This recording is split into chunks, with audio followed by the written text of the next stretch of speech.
suitcase, and I departed from Jackson, Mississippi. I took a route north along the highway, went through Memphis and across the Tennessee River. The bobblehead sheep on the dashboard of my truck wobbled its head in circles. I tapped my fingers on the steering wheel along to the rhythm of the Lucinda Williams cassette tapes. It was just a day's drive to get where I was headed, Music City, USA, Nashville, Tennessee. My time at Malaco Studios had been thrilling. I stepped into the very place where Lucinda made her first recording. I learned a tremendous amount from the engineer who had been there in 1978, Wolf Stevenson. And I felt, after that day, that I was a different person. I saw myself more clearly after the time that I spent in the tape vault. I became calm in my understanding of my own challenges with self-confidence. I could see how much I was holding myself back. My own issues became that much more clear to me. It was as if, all of a sudden, I could stand in front of myself and look at the whole picture for the very first time.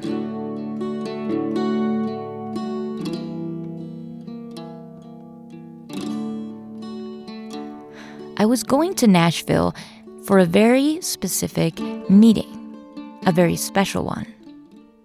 I was on a mission, armed with a very special treasure from the archives.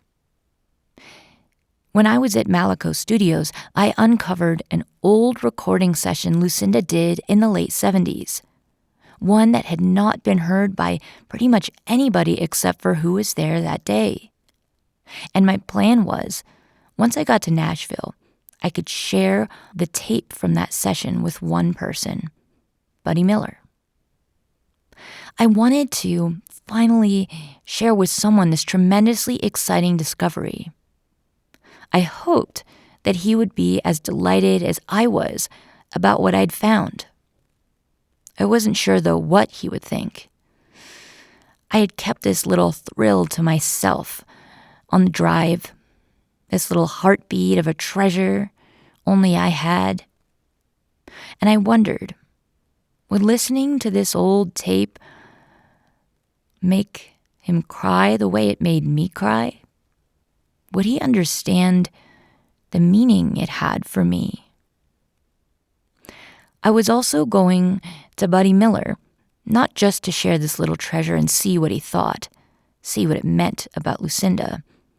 I was also going to ask him about my own journey, see if he could help me with making peace with my sense of self-doubt and my path.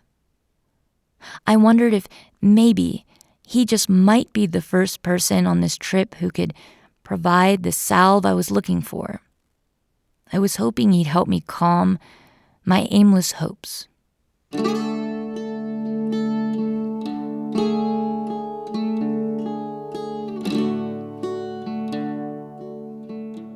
You're listening to Finding Lucinda from the Bluegrass Situation. I'm your host, Ismay. This podcast is a multi-part series about a road trip that I took several years ago. I drove from my home in Northern California, leaving my family ranch behind, and set out to discover the origins of my musical hero, Lucinda Williams. I was looking for answers about my creative path, my worth as an artist, and what to do with my self-doubt. You are listening to episode 8. I'd recommend that you start this series from the beginning, episode 1. But regardless, thank you for being here. I wanted to interview Buddy Miller specifically for this project for two main reasons. First, Buddy Miller was one of Lucinda's most important collaborators. In fact, he played on the album Car Wheels on a Gravel Road. And not only that, he played the iconic mandolin line on the title track. that music moment where Lucinda broke through into popular consciousness. He was there for that, and he was a key part of it. And the second reason I wanted to interview Buddy Miller was more related to the emotional side of my own journey that I was on. You see, Buddy Miller had been a sort of distant mentor to me over the years, and I knew he'd have a thoughtful word or two to say to me. Buddy Miller and I met in 2012, when I was about 19 years old. We were both in a music venue called Slim's. It was in San Francisco, down south of Market, the dodgier part of the city. Inside of Slim's, the walls and even the stage were painted in a dark black. The venue had a great vibe, seedy in all the right ways. It smelled a little bit of spilled beer and cigarettes, but that was all in the lane of cool music venues after all.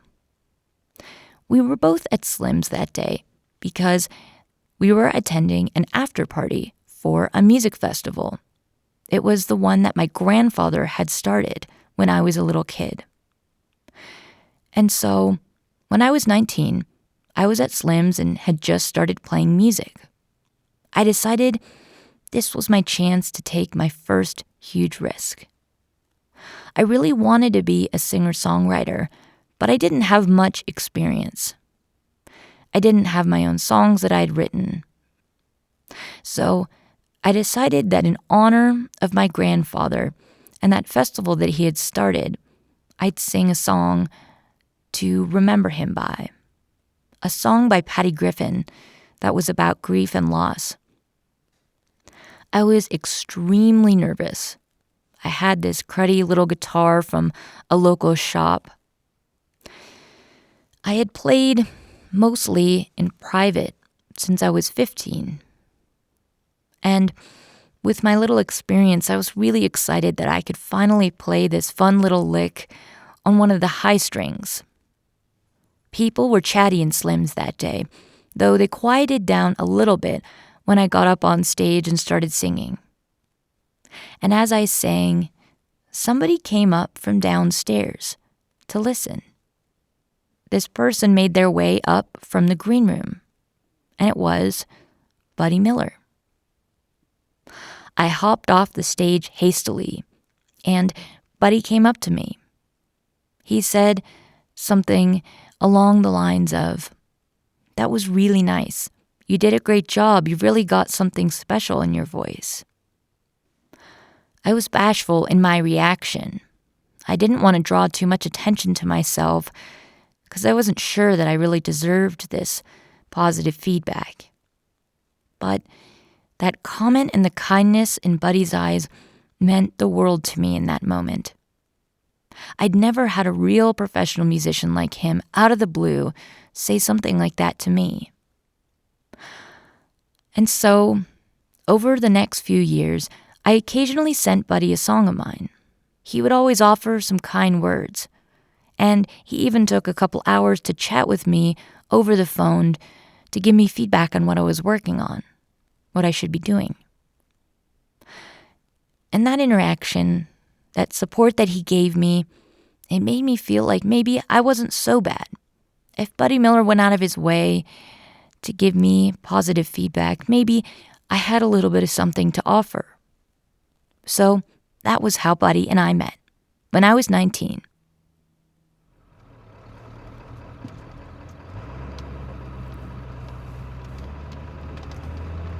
So as I was making my way to Nashville to meet with Buddy, I thought about how we had first met.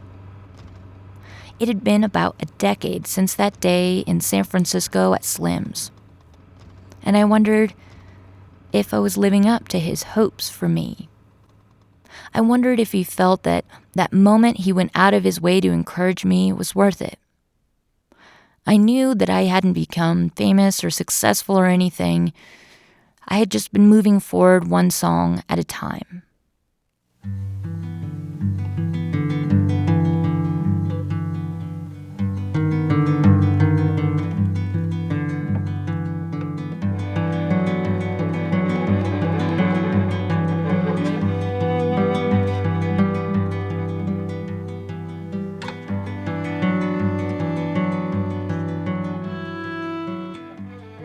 I made it to Nashville with my blue striped truck. It whirred as it stretched up the steep hillside. And amongst the skinny deciduous trees, I reached my destination. A refurbished Kentucky log cabin. It was all old, sort of like a real fancy version of a Lincoln log. There was a little outhouse next door to it with a moon shape cut out of the door. I made my way through the cabin to the back. There was a screened-in porch, and as I sat, birds were singing and a delicate wind was blowing. Hey there. Hey. Long time no see. It's so good to see you. Nice to see you too. Yeah. Give you a hug. We get to do that. Buddy Miller has done it all in music. He's an instrumentalist, a songwriter, a producer, a creative director, frontman and sideman. He's been in Nashville for many decades, but originally Buddy came from New Jersey. His playing and creative contribution is as central to Americana music as the egg is to French cooking. He's collaborated with Robert Plant, Casey Musgraves, Brandi Carlile, and Patty Griffin, to name a few. And of course, he's played with Lucinda Williams. His playing is intuitive, singular, and simple. He never plays a cliché part that you're expecting. Yet, when you hear what he contributes to a song, it always feels like it was meant to be there. Once you know Buddy personally, it makes sense why he's been so sought out. You realize there's something else special about him. His energy. It's genuine and unassuming. And he smiles a lot. It's true. Well, you want to come into the cabin and Sure. Check it out? Yeah, I'm sure you've talked to a lot of people already. Yeah, we've done maybe 4 interviews so far, starting in Austin, so we've done a good number. Starting in Austin? Yeah, we started in Austin. Which is interesting. Cool. No, it makes sense, actually. Yeah, from her career, you know. Yeah. Do you guys want us to come sit down now? I talked about Lucinda's history in Texas in previous episodes of Finding Lucinda. How she started out as a performer in Austin and Houston. Those were her early years. But Buddy didn't know Lucinda back then, back when she was in Texas. He ran parallel to her, similar scenes in similar cities. But they didn't meet until the mid-1980s in California. As I sat in that screened-in porch, I wanted to ask Buddy about his first memory of Lucinda. I wanted to soak in the atmosphere, the picture that he would paint of their early days.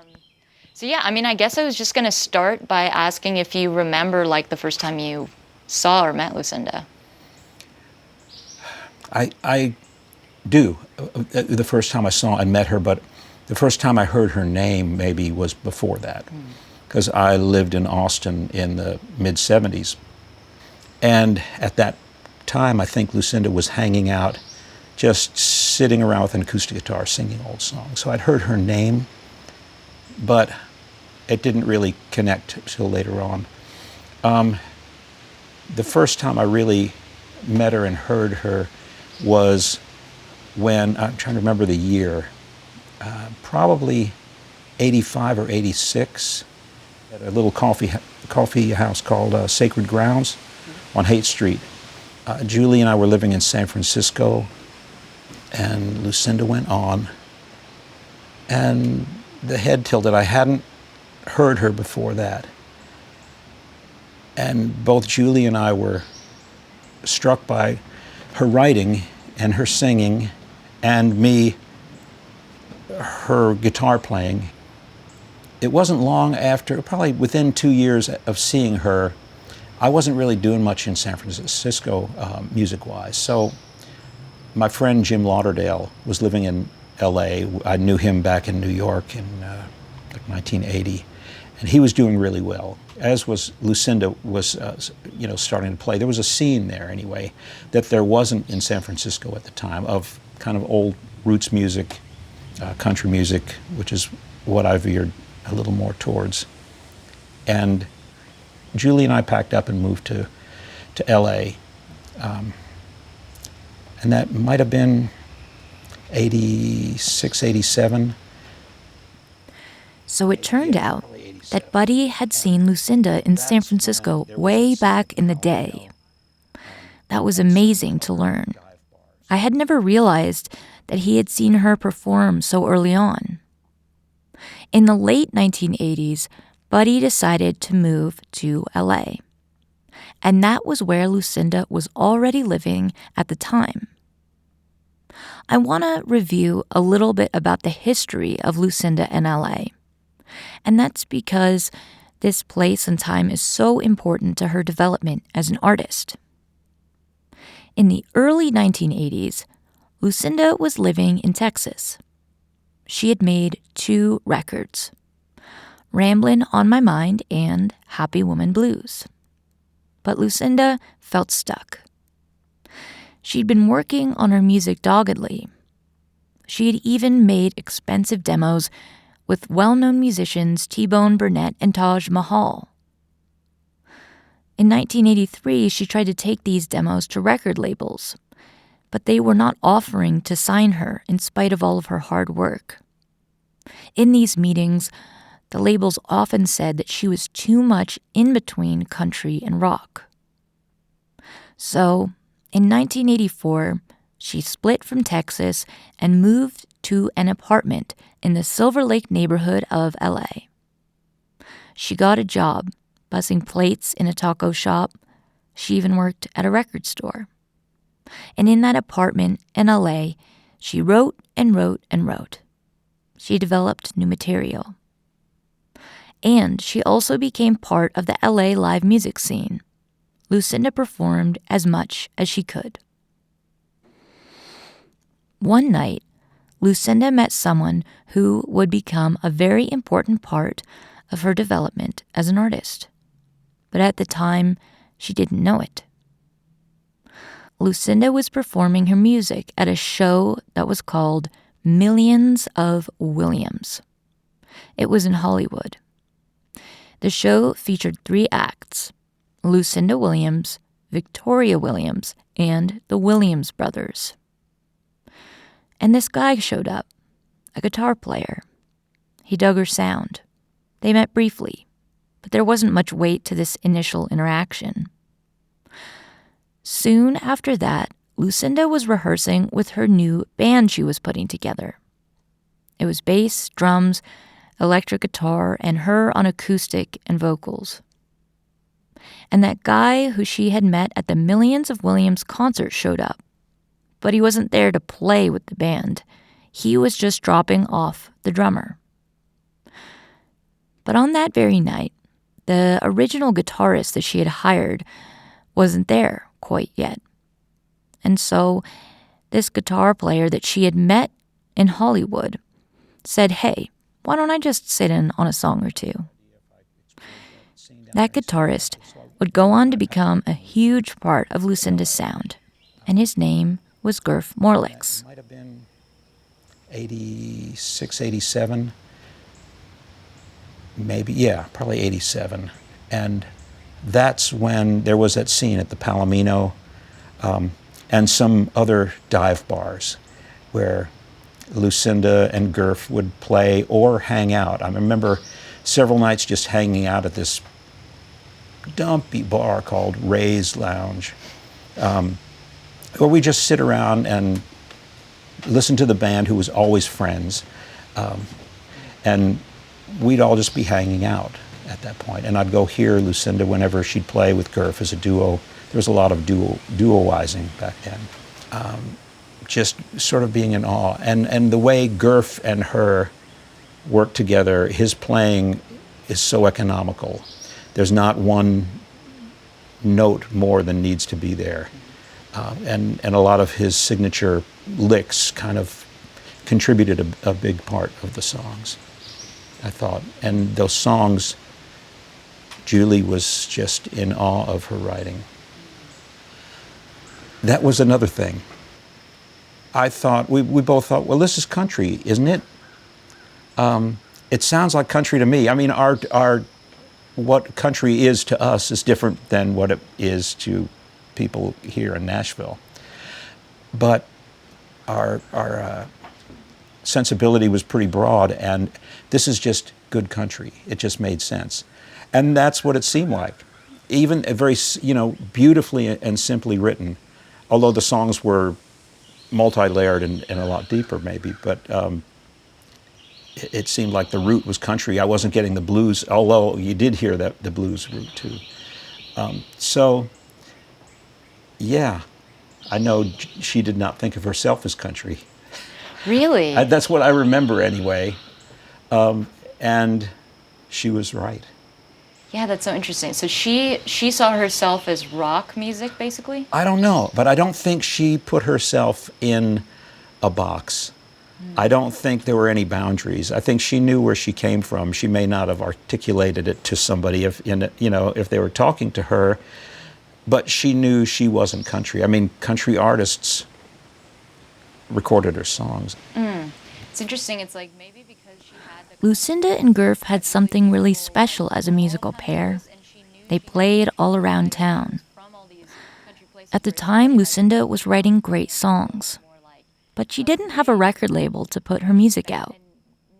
That was until something really exciting happened. One day, Lucinda was sitting around at her apartment in Silver Lake. Her landline rang. It was a guy from this label called Rough Trade Records. They put out mostly British punk music, but someone there had heard her demo and her album Happy Woman Blues. They loved her sound. They didn't mind that she was in between genres. In fact, that was why they sought her out. Rough Trade Records offered her $15,000 to make her next album. Lucinda shared the news with Gurf, and he was really excited. They discussed producers, and on a whim, Gurf offered, "Hey, I'll do it." Gurf had some experience engineering and producing in the past. In one interview, he said, quote, "I was always the guy in the band who could run a tape recorder, know where to put the mics," unquote. And Gurf also had a template to work from. He had a vision. There was this album that he thought he could draw from in order to record Lucinda's. The album was For Every Man by Jackson Browne. They brought in an engineer named Dusty Wakeman, and they went to record right there in LA. It was a place called Mad Dog Studios. They ended up naming this record after Lucinda herself. It was called Lucinda Williams. In one interview, Gurf looked back and said that, in a way, making this record, Lucinda Williams, was easy. She was such a great singer and a great songwriter. Plus, Gurf and Lucinda had this magic energy. It really worked for them. He had his place and she had hers, and they made something great together.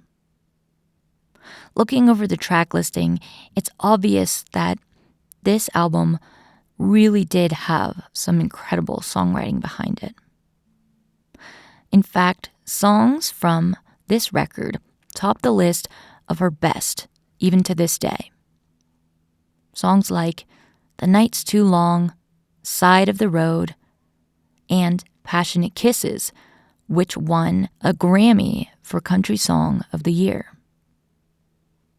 Lucinda and Gurf went on to make a second record in a really similar format. Same engineer. It was called Sweet Old World. And it also went really, really well.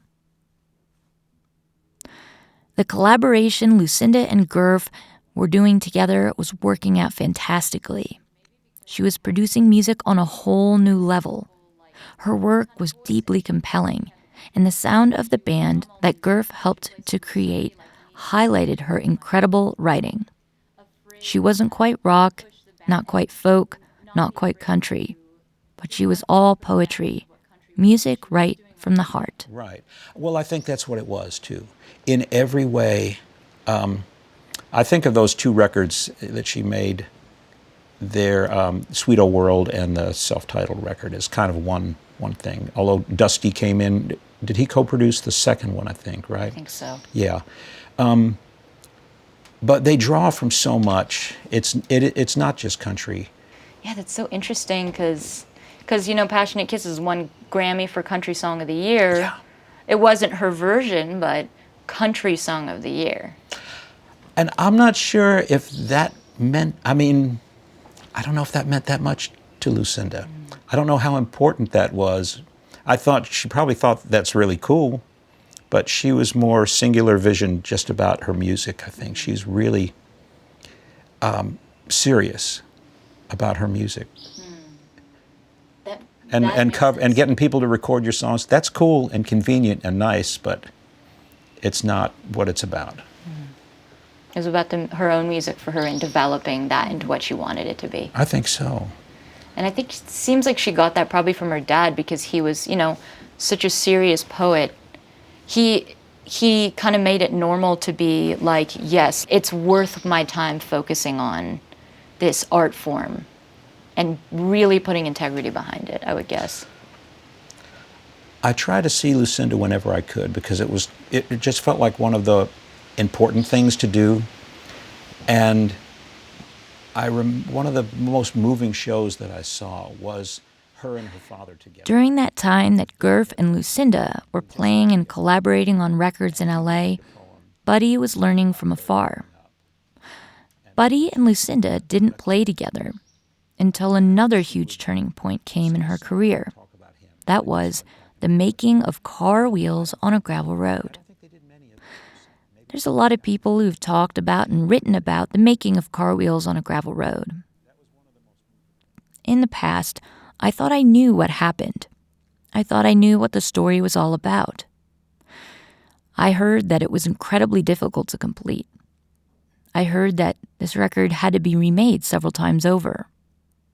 And to be honest, when I first heard about this story, the process just sounded a little overwrought to me. But once I did my own digging and understood the whole story of the making of Car Wheels on a Gravel Road, I changed my perspective. I heard Lucinda and Gurf's side of the story, and I realized that the challenges that arose during the process actually made complete sense in how they went down. I realized that from the very first step of the making of this record, everyone involved was almost set on a track, an inevitable collision course. In 1995, Lucinda began the journey of making Car Wheels on a Gravel Road. At that time, she had gained a foothold in the music business. She no longer needed to work other jobs and retail to make ends meet. She was focusing only on her music. As she set out, she had loyalties spread out more than ever. There were many forces pulling at her. Lucinda had signed to a label owned by music legend Rick Rubin. He wanted to help her with the album. He was going to give creative direction. And this signing was a big deal. I'm sure at the time, Lucinda was trying to make the best record she could for this backer who would be paying for the production, for this person who was in charge of putting his name behind this album. Lucinda also had loyalty to the band that had stuck with her for about a decade. She wanted to include them in the album as she had done with previous records. Gurf on guitar, of course.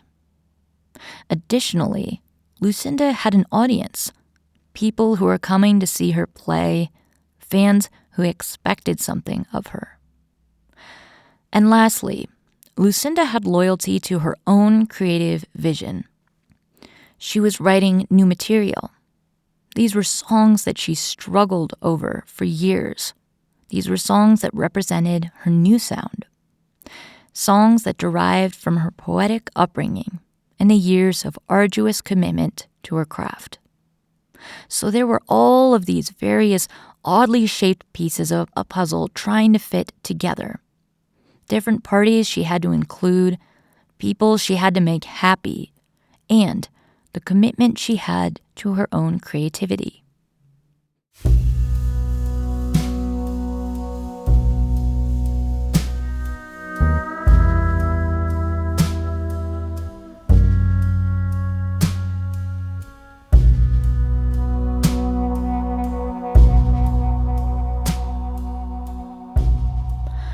What made this even more complicated was that Lucinda and her collaborators were all continuing to grow and change on their own. Her band members were not the same people as they had been a decade earlier when they met Lucinda. Her guitarist and producer Gurf Morlix was starting to write his own music. He had a very specific vision for making albums as a producer. Certain tones he had in mind. And for Gurf, the vibe of the last two records would work perfectly for the next one. But Lucinda was growing and shifting too. She had learned a lot about production since the early 80s. She had developed distinct tastes for the timbre of music she wanted to make next. Plus, of course, she had new types of songs she had written. It seemed like she was ready to move on from the sound of the last two records.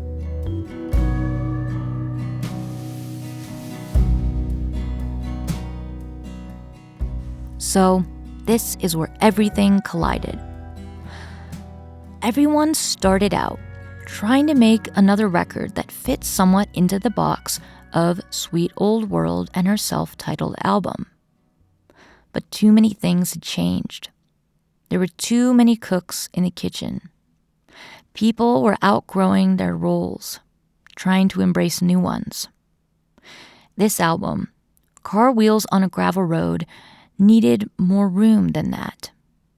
So the plan that they went in with, it just fell apart. A disagreement arose between Gurf and Lucinda while they were trying to re-record vocals for the song Jackson. The session simply wasn't working for Lucinda.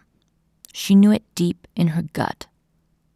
She was waiting for, even desperate for, some other sound she couldn't put her finger on quite yet. And then something serendipitous happened. Lucinda was asked to come and sing as a guest artist on a Steve Earle song.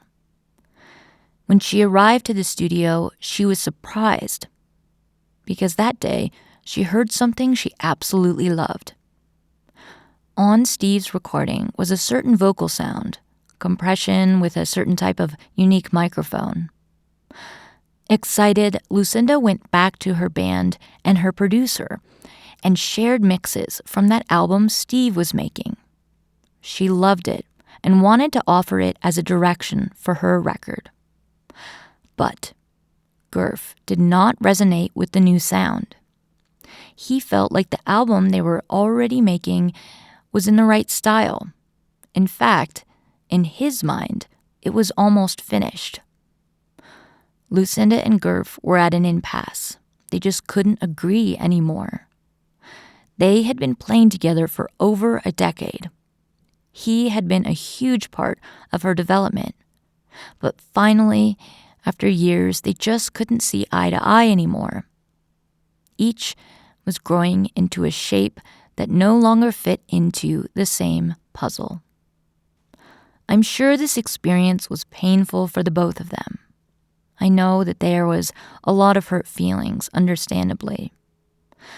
But it seems to me that with all of the pressures, various loyalties, and changes in each party involved, this collision was bound to happen at some point. Ultimately, Lucinda had to shift the dynamics and roles within the group to make sure she made a record that she wanted. The tragedy of this breakup was that it resulted from the fact that Gurf and Lucinda clashed because they loved the music so much, because they were so dedicated to it, because they cared and they each had a vision. Each person involved was doing their best to pursue the music that they believed in.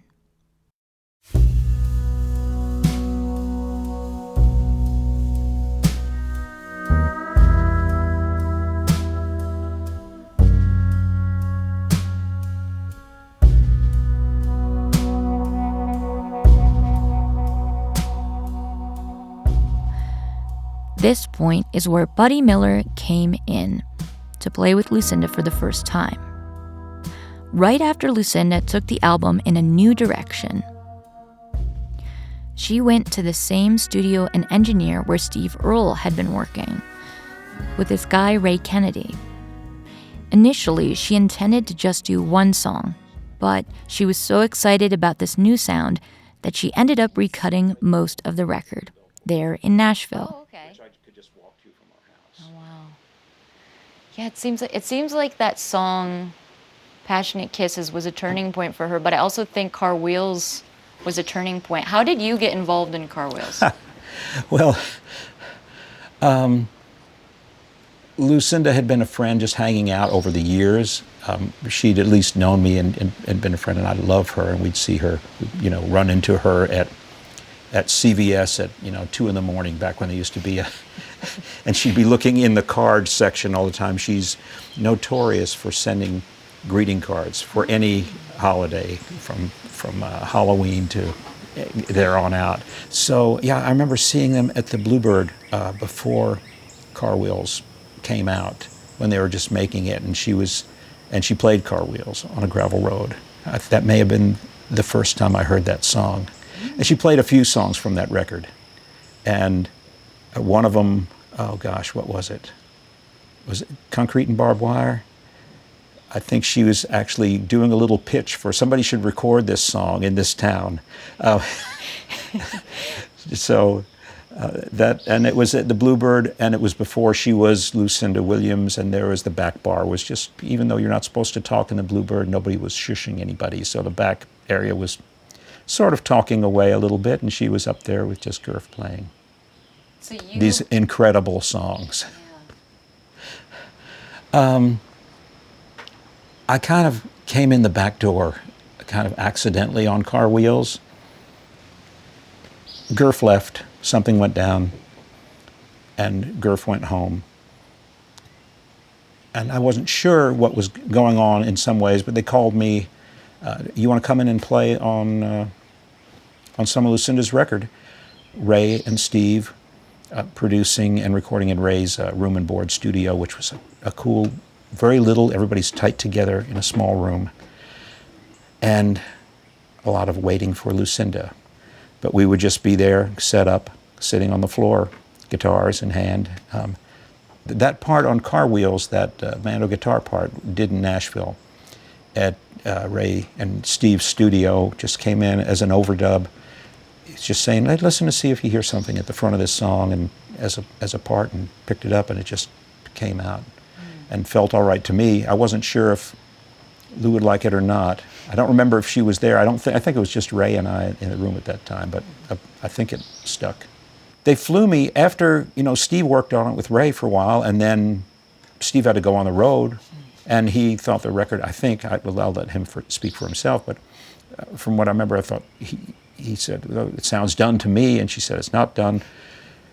And they had me come to LA for a week. And a lot of that week was, I think she was bugged that, it's not done. I want to do it the way I want to do it, and I have something in my head. And so some of that week was listening to tracks, and she might have been still bugged at Gurf or Steve, so it's like, replace his guitar. And you can't, it's not that easy, especially with Steve, who's just all feel and got his own style. If you take that guitar out of the track, it went down with bass and drums. If you press the mute button and put another guitar on there playing to the drums, it feels completely different. And I think it went around the block figuring that out, just figuring out what to do. That band, I think, was so important to the beginnings of that sound. So it seems like, based on kind of what we talked about with her seriousness with which she took her music, is that the reason she took so long to make records? Because she was so serious about them being as good as she could make them? I think so. I mean, I don't know. Your personality comes into play. also. And of course, it's your music, and it is your music, and it's going out there, and you want it to be the way you want it. But she wasn't compromising. So this whole project is kind of about finding that history, like what made her so special as an artist throughout those years. I can't help but think her father's a big part of that, and a big part of her keeping her musical purity, because she is so who she is. There are a lot of people like her now. There are a lot of people who are at least influenced by her. You can hear it in the first 2 seconds of a song on the radio. Oh, they're doing Lucinda. Yeah. And why not? I mean, there's something there, but she is Lucinda. And I think her father put a lot of that integrity in her. I think growing up in Louisiana put a lot of that dirt in her, that the deep musical roots, and growing up when she did too. Yeah, it's interesting. In that screened-in porch came the moment I had been waiting for. The chance to share this rare gem I had unearthed in Jackson, Mississippi. I was so curious to hear what my friend Buddy thought of the song I would share with him. I thought it was great, totally in my wheelhouse. It had a more unusual alternative chord progression. I felt that it showed Lucinda's range, the boundaries that she was testing. But I wasn't sure what Buddy would think. Would he like it? Would he hear what I heard? I hoped that my efforts to uncover the secrets from the archives were not in vain. As I mentioned in the last episode, you won't be able to hear this song Spin on the podcast you're listening to right now. However, you will be able to listen to Spin if you watch the documentary film version of Finding Lucinda. It'll be out September of 2025. Yeah, it's interesting. We have this recording, actually. So we went to the studio where she made her first record, which was all covers. You did, yeah. Yeah, Malico Studios. And we were listening back to the tapes. So they included outtakes that they didn't end up using, but it also included the first recordings of her original music, including unreleased songs. Wow. Probably the first song she really wrote. And so we found this one song that I want to play for you and just hear what your impressions are, knowing it's like one of her first 10, 15 songs she ever recorded. It's really interesting. Okay, I'll play it for you.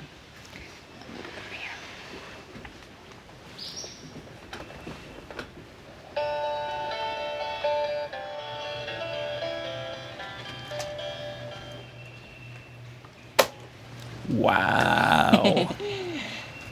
She came out fully formed, didn't she?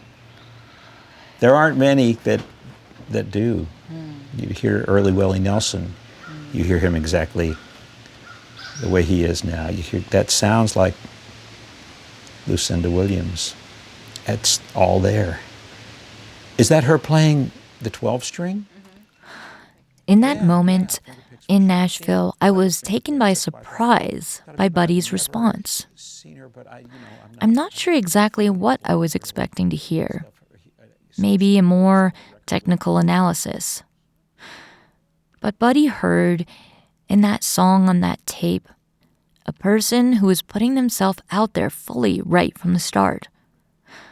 A woman whose voice was bold and electric. Interestingly, when I heard the songs from that session, it made me cry.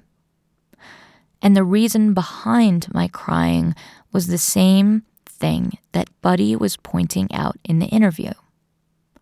Lucinda came out fully formed. She was right there in front of me on that recording. Clear and sharp, she was Lucinda. I had thought that this story, Finding Lucinda, would be all about how an artist develops. I believed in the long-term commitment to the craft as a principle of being a great songwriter. But through this interview, I realized that The story of being an artist, there's more to it than that. It's not just about struggling to create more compelling art, despite all the swirling circumstances and psyches we have. Don't get me wrong, that is still very important and never to be forgotten. But I learned against my own initial instincts that I had something else to gain from this part of Lucinda's origins. That she put herself fully into the music from the beginning. That she had an essence and a presence in her voice that mattered a whole lot too. That she shared her essence with people without restraint. I don't think Lucinda would have gotten where she is today without both of these qualities, the craft and the clear expression of her essence.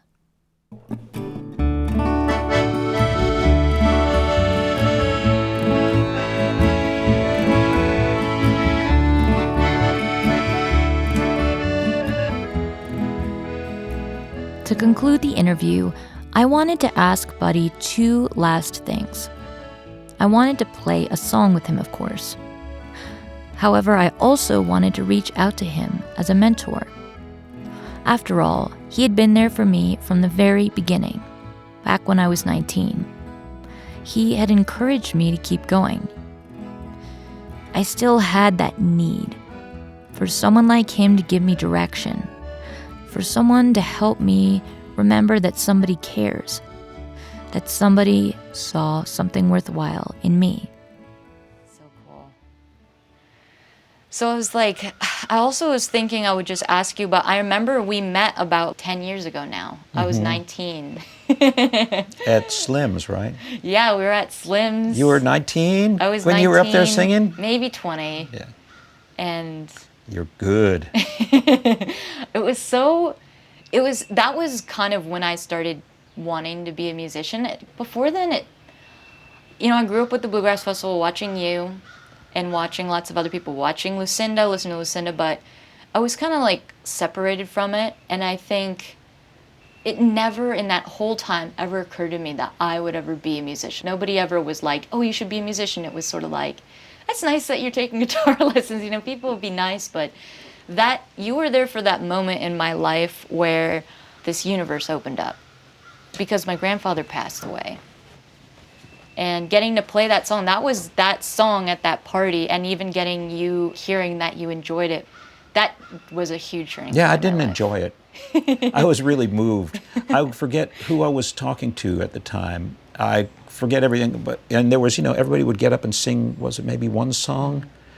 Artist after artist after artist, and everybody was great. There was a lot of artists that were singing at the festival who I was familiar with, and I didn't know who you were, but it was just a few seconds into the song, I was having a conversation, I said, stop, and I listened, and I listened, and you had something special, and I made a beeline, and I didn't know who you were until I think somebody around me told me, and I made a beeline back there just to encourage. Well, yeah, it meant so much to me, and I kind of had this question in mind. So when Lucinda was my age, that I'm 29 now, she had made Ramblin', which is covers, and then she had put out Happy Woman Blues, both on Folkways, and that was her own record, and she hadn't yet made the self-titled record. Mm-hmm. I think she was close to making her in the process of it.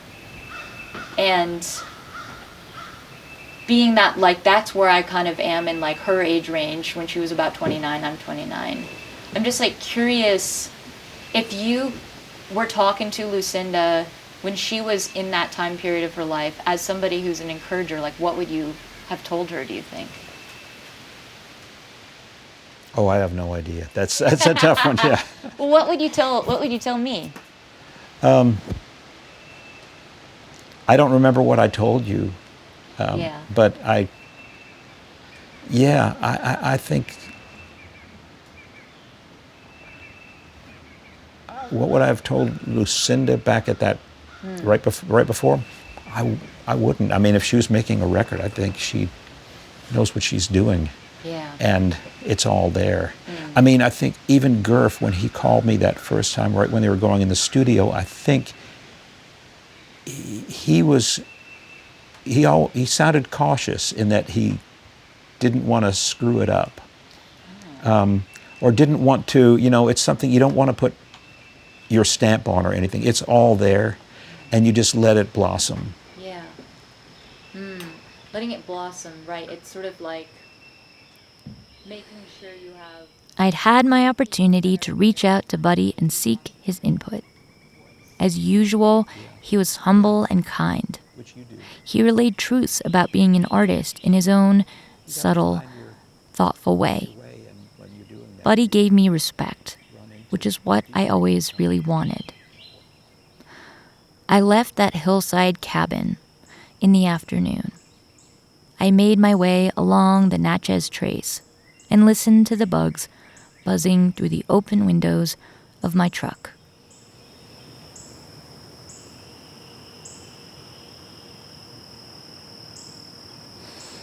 Looking back at this interview, I now realize something that I hadn't. Something that I haven't really been able to put words to during the whole retelling of this road trip journey to you. It's something that is connected to my story with Buddy Miller. I realized that there is a reason this journey to uncover the roots of Lucinda Williams has had such high stakes for me. I realized why I was so worried about living up to the encouragement that Buddy Miller and other artists had given to me. Why I hoped beyond hope that I wasn't letting him down after all those years.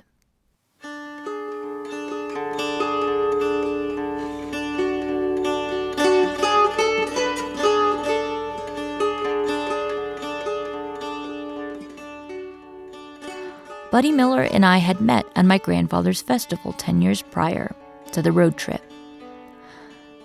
I had attended this festival, Hardly Strictly Bluegrass, while I was growing up.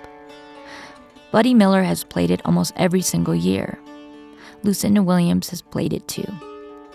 Some of the most incredible musicians in roots and folk music descend onto Golden Gate Park each fall to participate in Hardly Strictly. And in the beginning, I watched and admired from afar. One particular memory pops up when I think about growing up at this festival. When I was 9, it was the second year. This was around the same time that a movie, O Brother, Where Art Thou, came out.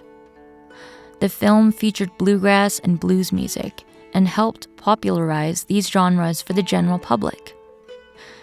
One band that was featured in O Brother, Where Art Thou came to play Hardly Strictly Bluegrass.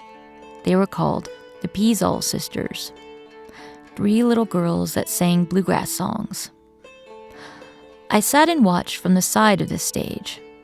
I loved their sugar harmony voices and recognized their song in the highways from this film that I loved. Maybe I even sang along. The Peasall sisters were beloved by the crowd, and they were my age. So I felt confused. How could these kids the same age as me be such great and celebrated performers? How could they get up and play a whole set when I could barely squeak Mary Had a Little Lamb out on the piano? When I was 9, I knew that no one wanted to watch me do anything. I felt inadequate next to them. Before I saw the Peasall sisters, I never knew there was anything to be ashamed of being an average kid, of not being able to play music all that great. But all of a sudden, watching them on that stage, it was so clear how I couldn't compare to them in any way. But I put those feelings aside, and I moved on with my life. I spent years watching the best musicians in bluegrass and folk play at Hardly Strictly every October. I was at the side of the stage, and I accepted that fully. I had no intention of being a performer. It simply wasn't my place, and it wasn't my role. But everything changed when I was 19. I began playing bluegrass music, getting gigs, making records. I met musicians like Buddy Miller, who showed me what was possible. I didn't have to be on the side of the stage. What a gift that was. I had a purpose in my life all of a sudden. I had what I would have considered maybe even a destiny. And that was all wonderful. However, it came with an unexpected weight. I'd grown up watching these incredible artists, people who won Grammys, people who were in movies. The people around me weren't just a couple of neighborhood folks who picked a tune or two on a Friday afternoon. They were some of the best folk musicians in America. These people were friends with my grandfather because of the music festival he started and featured them in. These people became my friends and mentors when I was 19. And that gave me a sense of possibility. I could be like them. But that also initiated a sense of comparison in my mind. I felt I had to be like them. As I pursued music alongside so many successful artists, I felt like I had to follow in their footsteps. I had to be great. I couldn't just be a neighborhood Joe.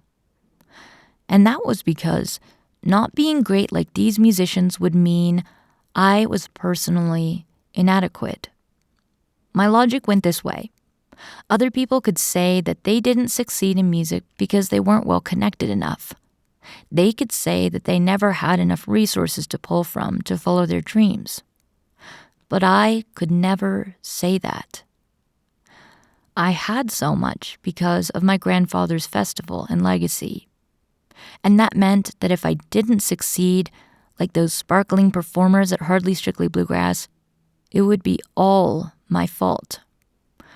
My failure would be from a lack of talent or a lack of will, never a lack of external circumstances.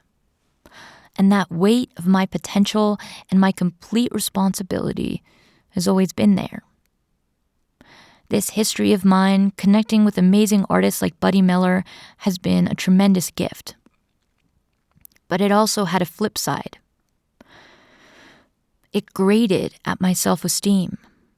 I felt like I had to be as good as an artist, like Lucinda Williams, because I had no excuse not to be.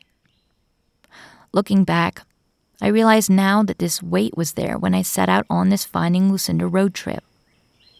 As I drove along state highways, I was echoing Lucinda's words, and I was hoping I could live up to the life I was handed. I was wondering if you want to play I Lost It with me. I will try. I don't know that I've got to sing the harmony on all those lyrical content. Yeah, whatever you I'll feel. do what I can. Whatever you I feel might need is to great. borrow your tuner. Yeah, of course.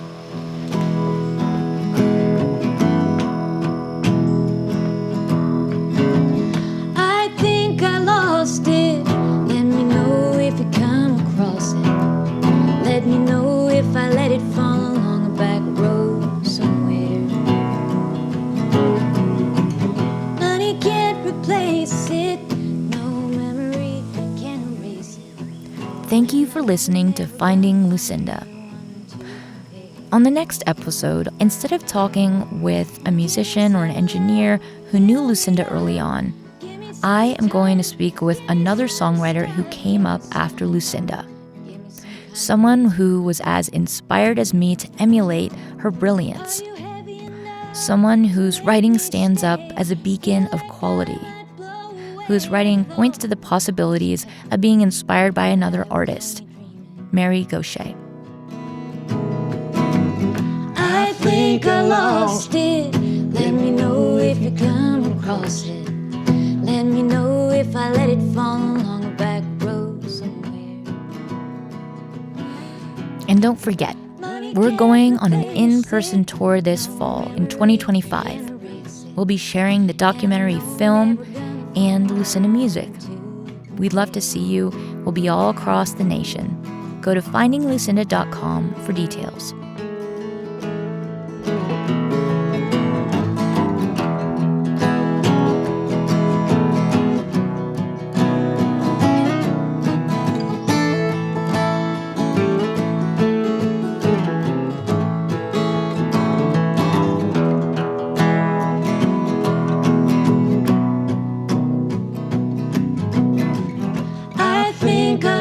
lost it. Let me know if you come across it. Let me know if I let it fall along a back road somewhere.